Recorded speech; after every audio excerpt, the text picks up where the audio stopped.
Sige po, tayo po ay manalangin. Diyos na makapangyarihan sa lahat, Panginoon, maraming salamat, O God, sa umagang ito, Panginoon.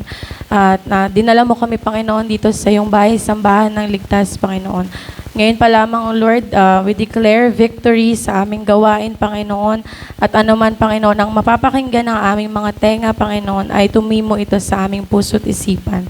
Maraming salamat, Lord, sa buhay ng bawat isa, Panginoon. At pinupuri ka namin, O God, at sinasamba. Itago mo kami, Lord, sa iyong likuran. At we know, Lord, that the Holy Spirit is with us today. In Jesus' name we pray. Amen.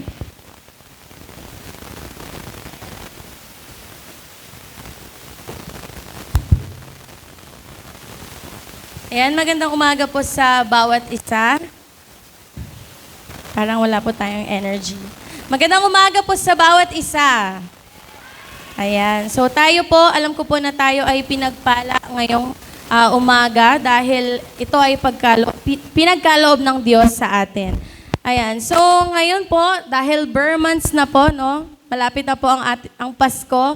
Pero ngayong September po, ang ating tema ay tungkol po sa trust o yung sa pagtitiwala natin. So ngayong umaga po, pag-aaralan po natin, ito po ang title ng ating Word of God today, living a life of total trust in God. So, dapat po tayo ay namumuhay na meron tayong pagtitiwala ng buong puso, buong kaluluwa sa ating Diyos. Ayan. So, yung verse po natin kanina na binasa po is matatagpuan po siya sa Proverbs chapter 3, verse 5 to 6. So, basahin ko po ulit. Sabi po dito in English, "Trust in the Lord with all your heart and lean not on your own understanding. In all your ways, submit to Him and He will make your paths straight." So, dito po sa verse na to, tinuturo po sa atin kung paano tayo magtitiwala sa Diyos. Kasi alam naman po natin, kung iisipin man po natin, parang madali lang naman magtiwala sa Diyos, pero in reality po, hirap na hirap po tayo ipagkatiwala yung buhay natin sa ating Diyos. So, everyone places their trust in something. So, lahat po tayo mga tao, meron po tayong isang bagay. O may mga bagay po tayo na doon natin nilalaan yung tiwala natin. Pwedeng sa pera, pwedeng sa ibang tao, pwedeng sa career natin. Diba? Yung mga trabaho po natin, yung mga businesses natin, or even, or especially po sa sarili natin. So, doon natin pinagkakatiwala yung sarili natin. Pero, lagi po nating tatandaan na ang human wisdom or understanding o ang katalinuhan na meron po tayo sa mundong ito ay very limited lamang po. Ayan. So, human wisdom is limited and often leads us to astray. Pag sinabi pong astray, naliligaw po tayo, di ba? Kapag yung tiwala po natin, sa sarili lang natin siya binibigay sa ibang tao, sa pera, lalong-lalo na sa pera, no? Kaya sa career natin, lalo na yung mga nagtatrabaho po dyan, no? We offer our lives to our career, di ba? Monday to Saturday, or Monday to Friday, even Sunday, minsan nagtatrabaho tayo kasi doon natin pinagkakatiwala yung buhay natin. Kasi kung wala po tayong trabaho, wala tayong business, saan po tayo kukuha ng kakainin natin? Pero sabi po dito, it lead us to astray or naliligaw po tayo. Bakit kaya tayo naliligaw? Kasi masyado po tayong naglilin sa own understanding po natin. So, dito po sa Proverbs chapter 3, tinuturuan po tayo na kung ano ang secret sa life na merong direction, merong peace, and merong blessing when we completely trust in our God. Amen po ba? Ayan. So, dito po sa ating verse. So, hinimay-himay ko lang po itong yung verse na po to sa ating points. But, bago po tayo pumunta doon, kung natatandaan nyo po, last August po, ang ating tema po ay about sa ating faith or sa ating pananampalataya. And alam po ba ninyo na ang faith and trust are deeply interconnected or magka-connect po sila. Faith involves trusting in something or someone, while trust can be seen as practical demonstration or action of stemming from faith. Pag sinabi nating stemming or from faith is yung take natin action despite nang natatakot po tayo, di ba? Kapag po tayo ay nagtitiwala, meron po tayong takot na nararamdaman. Pero kapag po ang faith and trust po pinagsama po natin, even if natatakot po tayo sa ating buhay, lagi po nating tatandaan na ang Diyos ay lagi pong nandiyan para sa atin. So halimbawa po kapag tayo ay sumasakay sa isang kotse, so lahat naman po tayo nakasakay na sa mga sasakyan. So yung faith po natin is, you can have faith or belief, paniniwala natin sa driver. So doon natin pinapakita yung pananampalataya natin. Doon sa driver na ay marunong to mag-drive, ligtas ako. And our trust is, but you demonstrate trust by riding in it. So ibig sabihin na hindi magkakalayo dapat ang faith and trust. Kasi kapag sumakay po tayo sa isang sasakyan, di ba, nagtitiwala tayo doon sa driver or naniniwala tayo sa driver na marunong siyang mag-drive. At meron tayong trust na ligtas tayo doon sa pagsakay natin. Kaya ngayong umaga po, importante po na, yun nga, na napag-aralan po natin ang ating pananampalataya. At wag po natin kakalimutan na ang ating pananampalataya ay importante po sa ating buhay. Dahil kung wala po tayong pananampalataya, katulad nga po nung last week po na preaching ni Sister Joanna, di ba, na faith without action is dead. So, ibig sabihin, yung nagiging action po natin is nagtitiwala tayo sa ating Diyos. So, living a life of total trust. Ayan, so doon po tayo sa point number 1.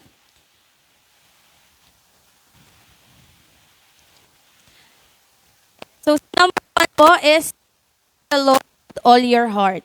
So, makibukas po tayo sa Psalms chapter 37 verse 5. Ayan, sabi po dyan, commit your way to the Lord, trust in Him, and He will do this. So, ibig sabihin po, we need to commit ang lahat ng ating galaw, lahat ng ating ginagawa sa Lord. Because He will do this. Everything, lahat ng pinagkakatiwala po natin sa ating Diyos ay alam natin na ibibigay ito ng ating Diyos kung ito ay kaloob po niya. So, sabi po dito sa number 1, trust is more than belief. So, ang pagtitiwala po ay higit pa sa paniniwala po natin because it is reliance. Pag sinabi po natin rely po tayo sa Lord or nagde-depend po tayo sa kapangyarihan ng Diyos sa ating buhay. Kasi kapag kinumit po natin ang ating buhay sa ating Diyos, ibig sabihin, sinasabi na natin na, Lord, Ikaw nang bahala. Di ba? Lagi po nating sinasabi yan kapag tayo nananalangin, kapag may mga times po na hindi na natin kinakaya yung mga nangyayari sa buhay natin or yung mga inaalaw ng Diyos sa ating buhay. Lord, Ikaw nang bahala. It is like we are surrendering everything to God. Trust in the Lord with all your heart. Di ba? Pag sinabi po natin with all our hearts, pumapasok na po lahat. Our own understanding, yung pag-iisip po natin, yung pananampalataya natin, our physical, emotional, especially po yung spiritual natin, if we trust in God with all our hearts. So to trust God means depend on Him fully, not partially. Hindi parang parang may binili tayong motor. Halimbawa, bumili po tayo ng motor. Di ba may partial payment po tayo doon. Ang pagtitiwala po sa Diyos ay hindi partial po. Hindi po 50%, hindi 90% na, Lord, kasi nagtatiwala din ako kay Ate Arigi. Ay, kasi po siya yung leader ko. O kaya nagtitiwala kay Ashley kasi siya yung friend ko. So Lord, 90% lang dapat sa'yo. Pero sabi po dito, di ba, with all our hearts, with all our minds, dapat tayo ay nagtitiwala sa Diyos, hindi half-hearted. Pero madalas po sa atin bilang isang Kristiyano, kahit hindi na tayo baby Christian, minsan kalahati lang ang ating puso para sa Diyos. Kasi masaya ang ino-offer po ng mundo sa atin. Di ba? Amen po ba? Kasi lahat ng ino-offer ng mundo sa atin, masaya yung pagsama natin sa mga kaibigan natin, di ba? Yung pakikipag-usap natin, pagpunta kung saan-saang lugar, pagta-travel natin, pagkain ng mga cravings natin, or yung mga tao sa paligid po natin. Masaya yung binibigay ng Diyos sa atin. Pero, lagi nating tatandaan na kapag ang buhay natin laging doon po nakatuon, ibig sabihin lang nun, hindi po natin pinagkakatiwala or hindi tayo nagtatrust sa Lord with all our hearts. So example po dito, just as a child trusts their parents without worry. So kung natatandaan niyo po ng mga bata tayo, no, diba? Wala po tayong kakayahan eh. Ang ano lang po ba yung ginagawa natin nung bata tayo? Nag-aaral, naglalaro, kumakain, tapos matutulog. Pero meron tayong tiwala sa pamilya natin, especially sa parents natin. We are not worrying about anything. Ang wini-worry lang natin sa buhay, kung papayagan ba ako ni mama maglaro kinabukasan. And we are called to put our childlike trust in our Heavenly Father. So, nung bata tayo, grabe tayo magtiwala sa ating mga magulang. Dapat ganun din po tayo magtiwala sa ating Diyos. Hindi po childlike faith. Kasi pag tayo ay baby Christian lang, ibig sabihin, gatas pa ang ating iniinom, di ba? Pero, kapag ang trust natin is, we are called to put our trust like a childlike trust in our Heavenly Father, hindi tayo nagwo-worry. Kapag we put our trust in God, o para tayong mga bata na hindi nagwo-worry, di ba? Dapat ganun po tayo. Hindi na natin wina-worry lahat ng bagay. Katulad nga ng devotion kanina. So, yung mga, minsan na-anxious tayo, minsan may mga tao po na depress, di ba? Na-anxiety, na-stress, sa lahat ng bagay na meron na ino-offer ang mundo. Pero kung titignan po natin, ang ino-offer ng mundo, masaya tayo, pero ino-offer din ng mundo yung mga ganong bagay na mag-worry tayo, na ito, bahala ka na dyan, ikaw nang bahala dyan, ikaw naman masyado mong inuuna yung mga ibang bagay. Kasi hindi po tayo nagtitiwala sa Diyos ng buong puso. That's why, ngayong umaga po, we need to put our trust in God. Diba? Buong puso, buong kaluluwa, buong pag-iisip. Amen po ba? Ayan. Yung pangalawa po is, lean not on your own understanding. So, kadalasan po, ganito po tayo, no? Pero basahin po muna natin sa Isaiah chapter 55 verse 8 to 9. Sabi po dito, "For my thoughts are not your thoughts, neither are your ways my ways, declares the Lord. As the heavens are higher than the earth, so are my ways higher than your ways, and my thoughts than your thoughts." So naalala ko po yung naging prayer meeting po namin nila Ate Joyce last week, or nag-sharing lang po kami dito. Minsan po tayo mga tao, kapag tayo ay nananalangin, minsan, or parang sunod-sunod na prayer natin, laging yes ang sagot ng Lord. Di ba po, tinuturo po sa atin na ang sagot ng Diyos ay tatlo kapag tayo ay nananalangin. Isang yes, maybe no, or maybe wait. Pero kapag sunod-sunod yung yes ng Lord, binibigay sa atin, tapos meron tayong hinihiling sa Diyos na isang bagay na sobrang laki, na Lord, ipasa mo na ako dito. Pero, hindi ka pinasa ng Lord. Biglang nag-no ang Lord sa atin sa panalangin natin. Kasi, bakit minsan nag-no ang Lord? Kasi minsan may mga inuutos ang Lord sa atin na hindi natin ginagawa.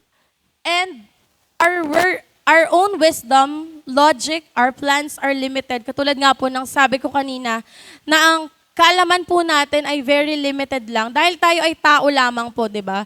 Na ang kakayahan natin ay limited lang po. Dahil nga sabi po dito sa salita ng Diyos, "For my thoughts are not your thoughts." Hindi po natin kapantay ang Diyos sa pag-iisip, sa gawa. Di ba? Sa lahat po ng bagay, hindi po natin kapantay ang Diyos. Kaya minsan, we are relying on ourselves. It often leads to confusion. Minsan confuse tayo na, Lord, sunod-sunod yung yes mo, bakit naman no na? Kaya confuse tayo na, bakit kaya ganito ang ginawa ng Lord, no?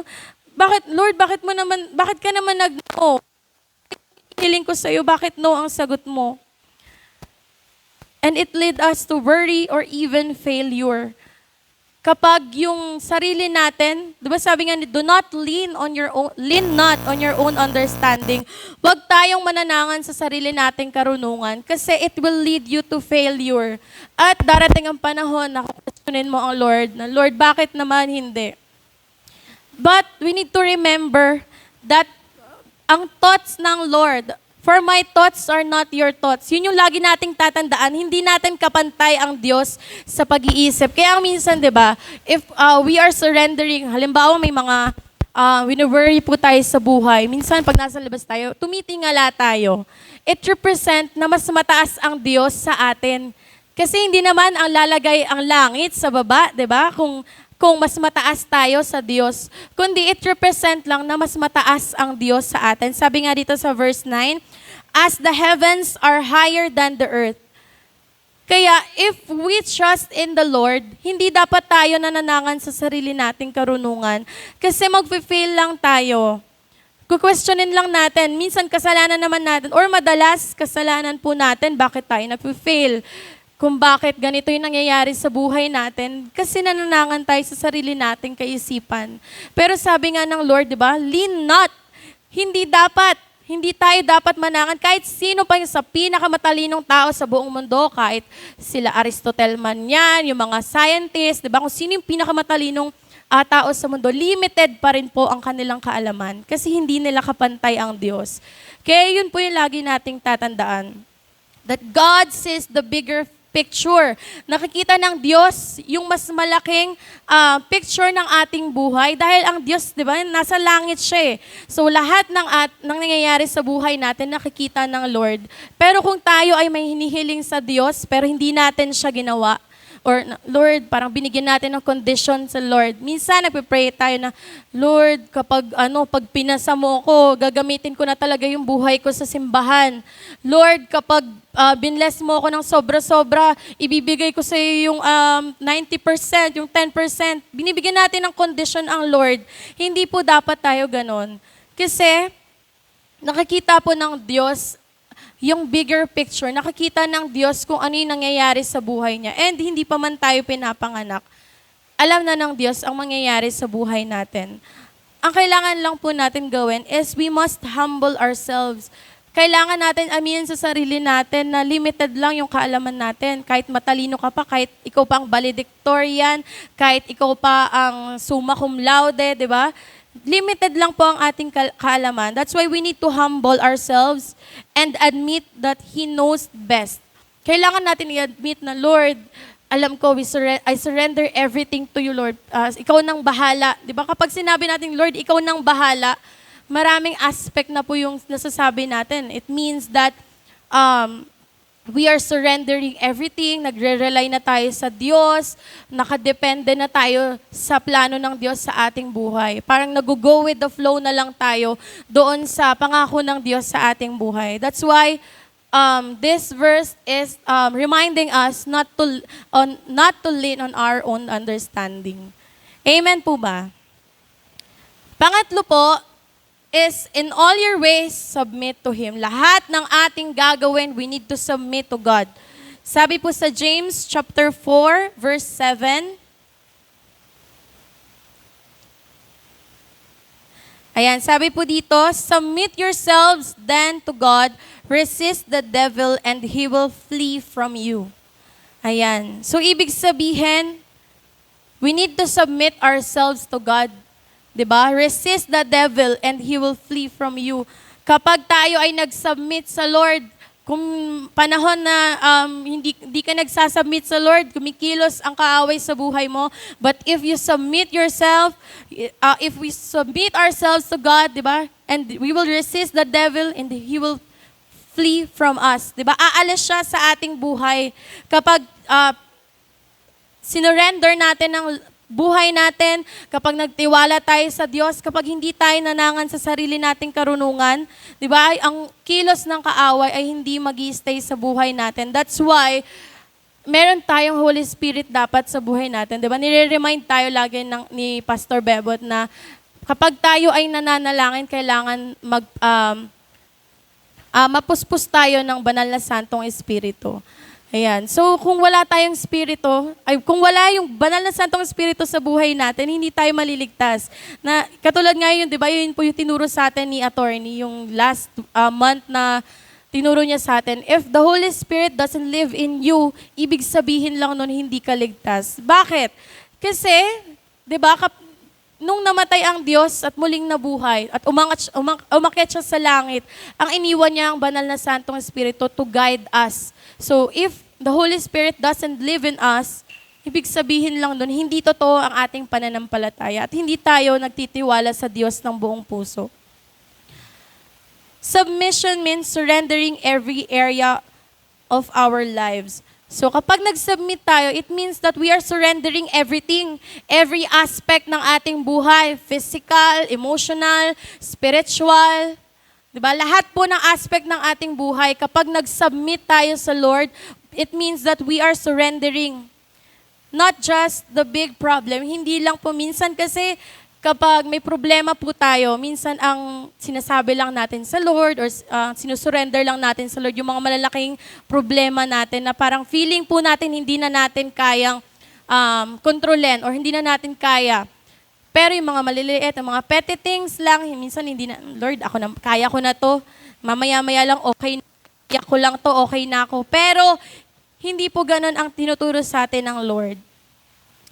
Hindi lang ang pagsusurrender yung mga malalaki nating problema, kundi lahat po ng ating wini-worry sa buhay, lahat ng kasiyahan natin sa buhay, lahat, in all aspect of our lives, we must surrender it to God. And even yung mga daily decisions po natin, no? Yung mga maliliit lang na decision na pupunta kaya ako ng bayan, diba? Kahit yung mga ganun pong decision sa buhay, dapat sinusurrender natin yan sa Lord. God is not only God. God is not only a Sunday God. Hindi lang po Sunday, Diyos ang ating Diyos. Pero tayo minsan mga tao, Kristiyano lang po tayo kapag linggo. And yun po yung tatandaan natin, no? Na ang Diyos na sinasamba natin ay hindi lamang po Diyos tuwing linggo. Kaya dapat tayo, kung ina-admit mo sa sarili mo na anak ka ng Diyos, anak ako ng Diyos, di ba? Follower ako ni Lord, pero minsan, Sunday lang po tayo Kristiyano, Monday to Saturday, sige, magpakasasa tayo sa ating buhay, kung saan tayo pumunta, mag-inom tayo, makipag-usap tayo, di ba? Kung ganun po yung minsan nagiging buhay natin bilang isang Kristiyano. But if we surrender our lives to God, we must remember that God is not God only kapag Sunday. Dapat po tayo din, if we accept our God in our lives, kapag sinasabi natin na, Lord, follower mo ko, Lord, anak mo ko, dapat hindi rin tayo Kristiyano tuwing linggo, kundi araw-araw ng ating buhay. He is the Lord of every day and every detail. Kaya lagi po nating tatandaan nyo, no, na ang Lord ay Diyos every detail, every day ng ating buhay. Diba? Kahit minsan kinakalimutan natin siya. Kahit mas nangunguna kung ano yung mga gusto nating gawin. Diba? Na dapat ang Diyos ang nangunguna sa ating buhay. And in all our ways, we need to submit it to God.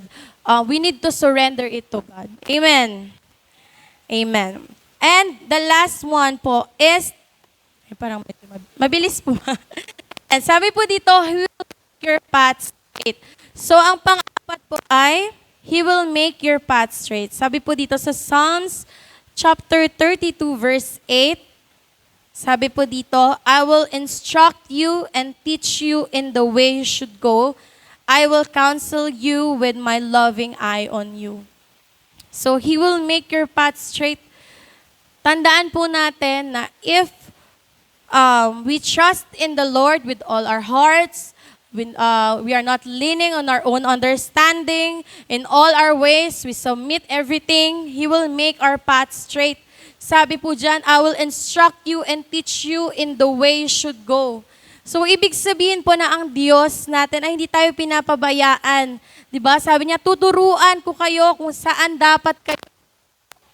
Diba? I will instruct and teach you in the way you should go. Para hindi po tayo naliligaw. Kasi minsan po tayo mga Kristiyano, or madalas, lalong-lalo na kapag nagkakaroon tayo ng problema sa buhay, or nagsisimula pa lang tayo bilang isang Kristiyano, lagi tayong naliligaw sa ating landas. Pero lagi nating tatandaan, if we trust in God with all our hearts, He will make our path straight. Sabi dito, God promises clear direction when we fully trust Him. Sabi clear, hindi easy. 'Di ba? Malinaw na direksyon ng ating buhay. Ibibigay sa atin ng Lord, tuturuan tayo ng Diyos na malinaw yung dadaanan natin. 'Di ba? Sabi nga sa 1 John 2:6, if we believe in God, 'di ba? Dapat yung nilalakaran ng Diyos, ganun din dapat yung nilalakaran natin. Kaya yung tinuturo sa atin ng Diyos, yun yung daan na kung saan din siya lumalakad. He removes obstacles. Tinatanggal ng Diyos yung mga obstacles ng ating buhay sa tatahakin natin. Kasi hindi naman niya tinatanggal para maging easy ang buhay natin, kundi if God leads the way, kapag ang Diyos ang naglilid sa ating daan, kapag ang Diyos ang nasa unahan ng buhay natin, tatanggalin niya lahat ng obstacles, lahat ng problema na may experience natin. Provides wisdom and lead us to His best plan. Ayan. So yung Lord, nagpo-provide siya ng wisdom po sa atin, no? Na kung saan hindi katalinuhan o yung wisdom lang na nanggagaling sa mundo. Kundi, kaya nga lagi kapag tayo po ay nananalangin, di ba? Lord, give us wisdom. Kasi kapag wisdom lang natin, hindi natin kakayanin lahat ng bagay na may experience natin. Di ba? Minsan kahit sobrang liit, minsan wala na tayong makain sa buhay, o kaya bigla tayong na-stress sa ating trabaho, minsan di na natin kinakaya. Pero kapag wisdom ng Lord ang nangunguna sa ating buhay, every step of the way ng ating buhay is kakayanin natin. Amen po ba? Amen. Straight path doesn't always mean easy. So lagi po nating tatandaan na ang straight path po, hindi po siya laging madali. Kasi hindi naman sinabi ng Lord na, papadaliin ko ang buhay mo. 'Di ba? Hindi. Kundi tayo po bilang isang Kristiyano, tayo pa yung mas nakakaranas ng mga circumstances ng ating buhay, yung mga problema natin. Minsan, nawawala na yung ibang member natin kasi bigla nagkaroon ng problema. Ibig sabihin na even if we are Christians or follower of Christ, hindi po tayo exempted sa lahat ng problema ng mundo, kundi nararanasan din po natin yan, katulad ng mga tao po sa labas. Diba? Kahit yung mga nangyayari po sa ating government, affected po tayo. Diba? Lahat ng nangyayari sa mundo, affected po tayo. But straight path doesn't always mean easy. Hindi po siya laging madali. But it means the right path. Ibig sabihin, tama yung daan na tinatahak natin. Even if it is not easy. Na Lord, bakit naman puro ganito? Lagi na lang problema. Kala ko ba, Lord, ikaw ang mangunguna sa daan? Kala ko ba, Lord, kapag sumamba kami sa iyo, magiging madali na ng lahat. Pero natatandaan po natin yung sa small group po natin, yung makipot na daanan. 'Di ba? Ang makipot na daanan po ay it represent our faith. Kasi kapag dumaan po tayo sa makipot na daanan, mahihirapan tayo, 'di ba? Parang kung ano-ano pa yung gagawin natin, makadaan lang tayo doon. It represent our faith because ang faith po natin hindi lang easy. Hindi lang natin basta-basta madali natin siyang makuha. Kundi lahat ng challenges, mahihirapan tayo sa ating buhay kapag meron tayong pananampalataya. At yun yung mas tanggapin po natin sa buhay natin. Kasi kapag ang buhay mo easy-easy lang, di ba? Nung mga nangyayari po sa government, may mga corrupt, di ba? Easy-easy lang, nakakapag-travel sila sa iba't ibang bansa, may mga luxury items sila. Easy lang ang buhay nila. Pero Lord, kami nga nananampalataya kami sa iyo. Bakit hindi kami katulad nila? Kasi hindi po madali ang pagiging Kristiyano or hindi po madali ang pagkakaroon ng pananampalataya sa Lord. Because God allows every challenges na pwede nating ma-experience sa ating buhay. Lalong-lalo na kapag malalim po tayo sa ating pananampalataya. Na kapag ang level of faith po natin nandun na sa daan na kung saan yung mga seed po itinanim na sa matabang lupa. So dapat katulad po natin, di ba, yung faith po natin parang dun sa parable of the sower, meron po dun sa pinakahuli, na may mga seed po na tinatanim sa matabang lupa. Dapat ganun na din po tayo. Kasi kapag tayo po ay nakatanim sa matabang lupa, tayo po ay umaani. So meron po tayong inaani, di ba? Meron daw nagmumultiply dapat tayo. Kung talagang nagtitiwala tayo sa Diyos, meron tayong pananampalataya, dapat nag-grow tayo. And meron po dapat tayong mga bunga. Kaya hindi po dapat, or darating man ang panahon na dumating ang Lord sa atin, we need to make sure na meron po tayong bunga sa ating buhay. May mga nadala na ba tayo? May mga napatanggap na tayo sa Diyos? Di ba? Hindi lang sa atin. Kasi even if faith is, or salvation is personal, personal po ang ating salvation, pero we must share the gospel. Kailangan po nating ipamahagi yung salita ng Diyos kasi masakit po sa atin kung yung iba sa atin hindi natin makakasama sa langit. Ayan. So, yun po ang gusto kong ma-share po dito sa umagang ito na we must trust in God with all our hearts. And hindi po laging madali kapag pinagkatiwala natin sa ating Diyos. Nung mga bata nga tayo, di ba, na even if we are not worrying about anything, kapag nagtitiwala tayo sa ating magulang, minsan, may mga worry pa din tayo or may mga challenges pa din tayong na-encounter. Pero, katulad din po sa atin bilang isang Kristiyano, kapag hindi tayo nanangan sa ating sariling karunungan, is He will make our path straight, di ba? Sasamahan tayo ng Diyos sa daan na kung saan siya ang nagli-lead. And we need to ask ourselves today, you ask yourself, where do I put my trust? Saan ko ba nilalagay ang trust ko? Sa sarili ko ba? Sa ibang tao? O sa Diyos? So yun po yung tanong natin sa sarili natin ngayong umaga. Na saan ko pa talaga binibigay yung trust ko? Sa sarili ko ba? Kasi kaya ko naman, matalino naman ako, magaling naman ako. O kaya sa ibang tao, kasi magaling din sila. O nagtitiwala natin, or pinagkakatiwala natin sa Diyos ang lahat. Surrender your plans to God in prayer. That's why, kapag tayo po ay nananalangin, we must surrender our plans to God. Lagi po nating i-surrender na, Lord, ikaw na pong bahala. Na Lord, itong araw na to, ganito yung mangyayari, pero entrust to you everything. Practice daily obedience by seeking His will in decisions, both small and big. So we must practice daily obedience. Na katulad nga nung sabi ni Ate Joyce, na kapag tayo ay nagkakaroon ng kasalanan, everyday tayo dapat nagre-repent. Ganon din po sa pag-o-obey po natin sa ating Diyos, dapat everyday din tayo nag-o-obey. Kasi minsan, kinakalimutan na natin ang ating Diyos kapag maayos ang ating buhay. Diba? Kapag masagana, kapag wala akong problema ngayong araw, hindi ako nag-o-obey sa Lord. Kundi, bukas na lang siguro pag may problema ako. O kaya sa Sunday na lang kasi ako yung worship leader, kasi ako yung preacher, kasi ako yung sasayaw. But it teaches us to obey every day. And in conclusion po, trusting in God is not weakness. Hindi po kahinaan kapag tayo ay nagtiwala sa Diyos. It is the wisest decision we can make. When we trust Him with all our hearts, we stop relying on our own wisdom, we surrender our ways to God, He will direct our steps and lead us into His perfect will. Kaya po tayo, kapag tayo ay nagtiwala sa Diyos, hindi po ibig sabihin na mahina tayo. 'Di ba? Minsan, may mga tao na nag-iisip na ganyan na, siguro mahina to kasi laging sa Lord nagde-depend. Hindi po. It is the wisest decision we can make. Ito yung pinakamagandang desisyon na pwede natin gawin sa ating buhay.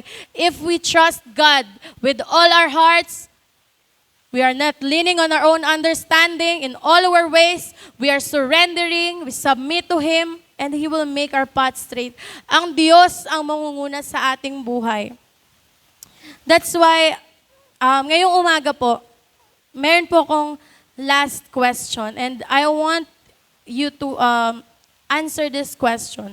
Or gusto ko po na, itong tanong na ito is gamitin po natin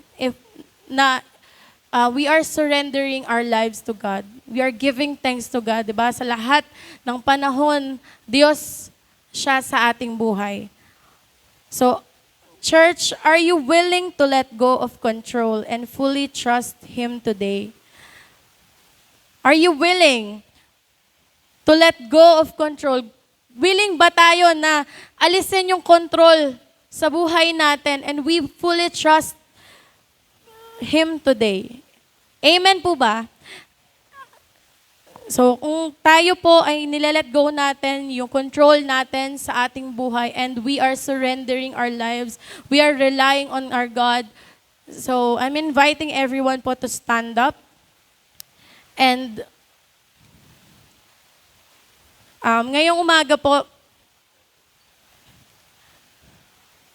let us let go of everything na hawak-hawak natin, na matagal na nating hinahawakan, matagal na nating tinatago sa ating sarili. I-let go na po natin yan. And we submit to God.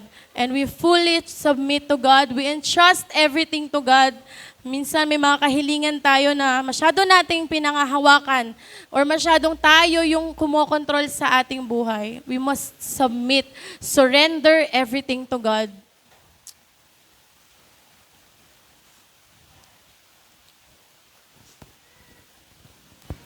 Ayan, sa umaga pong ito, tayo po ay umawit. Dahil tinuturuan tayo ng Diyos kung paano magtiwala ng buong puso, buong kaluluwa sa ating Diyos. That's why kapag may mga dinadamdam po tayo ngayon, may mga na-experience po tayo na hindi maganda, may mga problema po tayo sa ating buhay ngayon, we surrender it to God. Pwede po natin itaas ang ating kamay. Pwede po tayong pumunta dito sa harap to give praises. Pasalamatan natin ang ating Diyos na dakila. Hallelujah. Yes, Lord. Praise your name, O God. If we are letting go sa lahat ng bagay na hinahawakan natin, na tayo pa ang may control, let it go. And let God, hayaan natin ang Diyos ang manguna sa ating buhay. Kapag may mga bagay na hindi natin masabi sa Diyos, this is the right time to fully surrender our lives to God.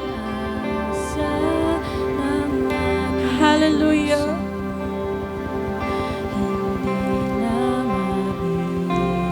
Yes, Lord.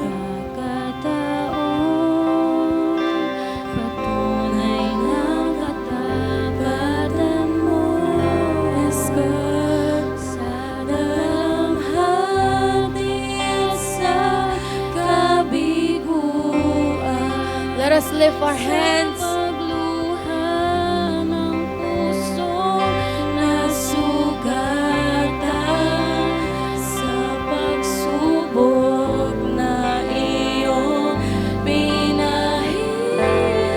Yes, Lord. Salamat, O God. Salamat, O God, dahil hindi aksidente, Panginoon, na nandito kami sa iyong bahay sambahan, O Lord. Salamat, Lord, sa katugunan, Panginoon, sa lahat ng aming panalangin, O God. Salamat, O Lord, dahil hindi mo kami pinababayaan, O God. Hallelujah! We praise you, O God. Let us surrender our lives to God.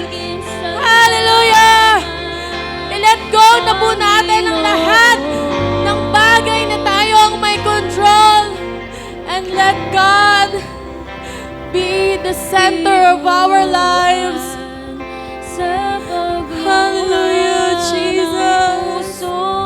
Salamat, O God, dahil hindi mo kami iniwan, Panginoon, sa panahon, Panginoon, na kami ay nangihina, O God. Salamat, Lord, dahil hindi mo kami pinabayaan, O God. Salamat, Panginoon, sa buhay ng bawat isa na naririto, O God. May mga bagong attend, Panginoon, pero alam namin, Lord, na hindi aksidente, Panginoon, na naririto sila, O God. Hindi ito aksidente, Panginoon, na naririto kami, Panginoon, dahil tinalaga mo ang aming buhay, O God. We are chosen to be your child, O God. We are chosen people, O God. Salamat, Panginoon, sa patuloy na pagpili sa amin, O God, na meron kaming karapatan na tumawag sa iyo ng Ama, O God. Hallelujah. Tayo po ay manalangin kung saan we are surrendering everything to God. Panginoon, we surrender everything. Oh God. O Diyos, maraming salamat, O God, dahil alam namin, Lord, simula pa lang, Panginoon, ay kasama ka namin, O God. Simula sa pag-awit pa lamang namin, Panginoon, hanggang sa oras na to, Panginoon, alam namin, Lord, na kasama namin ang iyong banal na Santong Espiritu, O God. Kasama namin ang mga langit sa anghel na nagpupuri sa iyo, O God. Salamat, Lord, for your mercy, for your grace that is new every morning. Salamat, Lord, sa kapatawaran sa aming mga kasalanan, Panginoon. Lord, we are asking for forgiveness, Panginoon, sa mga kasalanan, O God, na aming ginagawa sa aming buhay na hindi naayon sa iyo, O God. Patawarin mo kami, O Lord. Salamat, O God. Yes, Lord, let us sing it. Ikaw ay tubag, O God, sa iyo ang papuri. Sa iyo ang papuri. Yes, Lord. At pasasalamat. Ikaw ay mabuti. Ikaw ay mabuti. Ikaw ay tapat. Ikaw ay tapat. Yes, Lord. Sa iyo ang papuri. Salamat, O God. Salamat, Panginoon.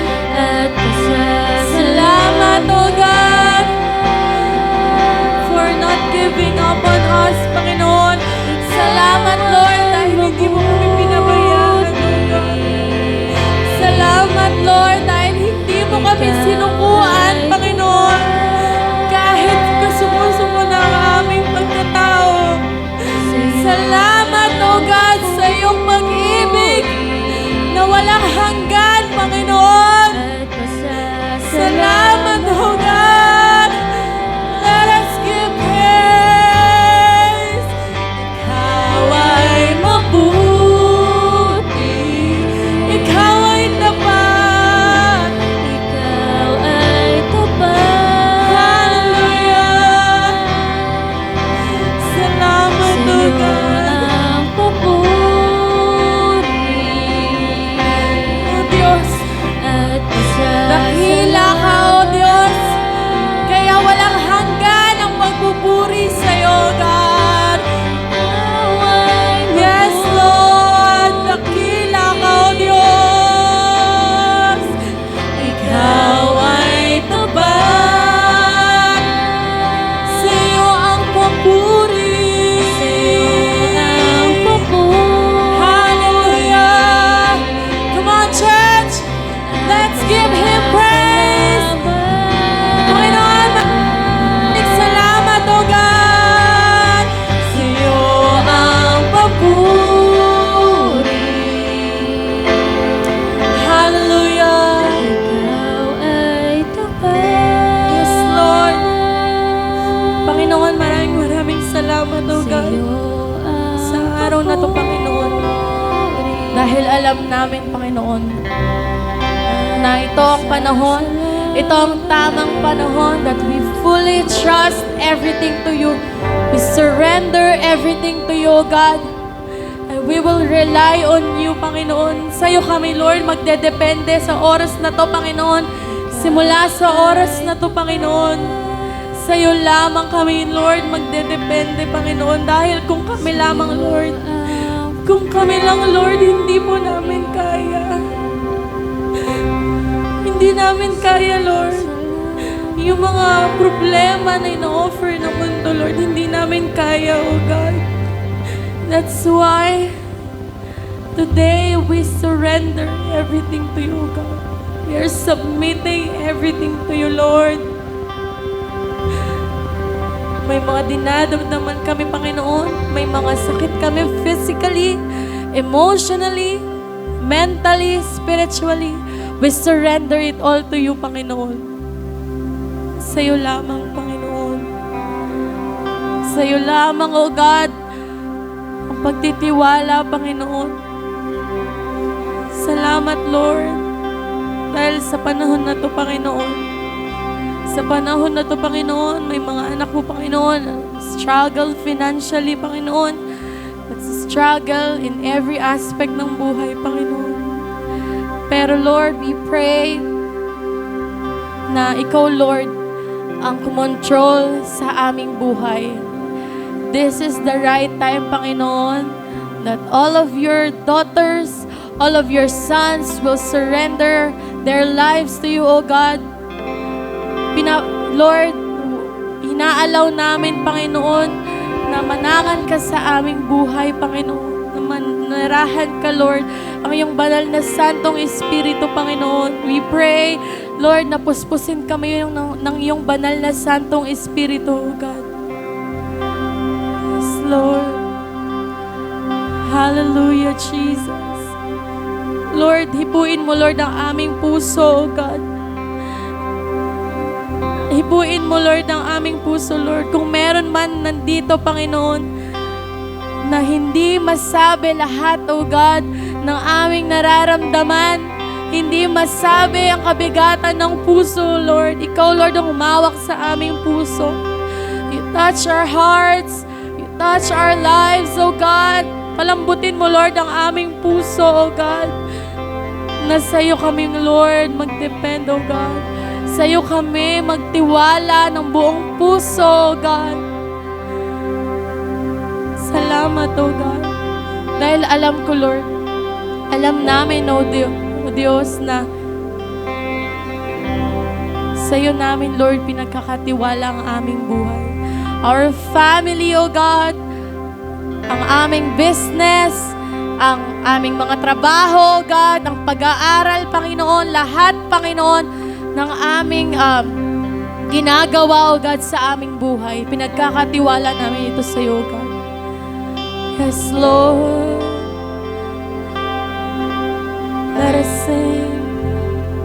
Hallelujah. Sa dalamhati at sa kabiguan, sa pagluha ng pusong nasugatan, sa pagsubok na iyong pinahintulutan. Let us sing this song. Salamat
Hallelujah. Let us pray.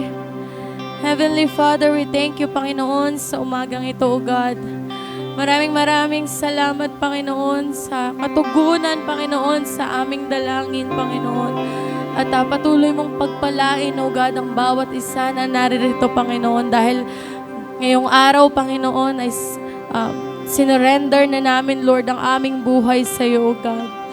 Everything, Panginoon, na mangyayari, Panginoon, mangyayari pa lang, O God, we are entrusting everything to you, O God. Ikaw na pong bahala, Lord, sa aming buhay, Panginoon. Ikaw, Lord, ang manguna sa buhay ng bawat isa, Panginoon. At huwag mo kaming pababayaan, O God, sa araw-araw ng aming buhay, O God. And we pray na anuman ang aming narinig na salita mo, O God, ay tumimo ito sa aming puso't isipan, O God. That, to remind us, Panginoon, that ikaw, Lord, ang may control ng lahat, Panginoon. Ikaw dapat, Panginoon, ang may control ng aming buhay. That's why today, O God, we surrender our lives to you. And we will keep believing on you, O God. We will keep praising you, O God. Patuloy ka namin pupurihan, O God. At patuloy namin, O God, gagamitin ang aming buhay sa iyong kaluwalhatian, Panginoon. Ano man ang mga extra baggages, Lord, na aming naranasan, Panginoon. Alam ko, Lord, inalis mo na to, Lord, in the name of Jesus. Lahat ng sakit, lahat ng kapighatian, lahat ng mga bagay na walang kwenta sa aming buhay, Lord. Alam namin, Panginoon, ikaw, Lord, ang nag-alis nito, Lord, in the name of Jesus Christ. Lahat, Lord, ng aming hiling, Lord, lahat ng aming panalangin simula noon, Panginoon, alam namin, Lord, na ikaw ang magbibigay nito, Lord. Ikaw, Lord, ang magkakaloob nito, Panginoon. We speak blessing, O God. We speak blessing in the name of Jesus. Hallelujah! Let us give praises to God. Papurihan natin ang Diyos na buhay. Dahil kung wala ang Diyos, wala rin tayo nandito, O God. That's why we give you praises. All the mentioned prayers are sealed and covered by the blood of Jesus Christ. In Jesus' name we pray. Amen. Thank you, Lord.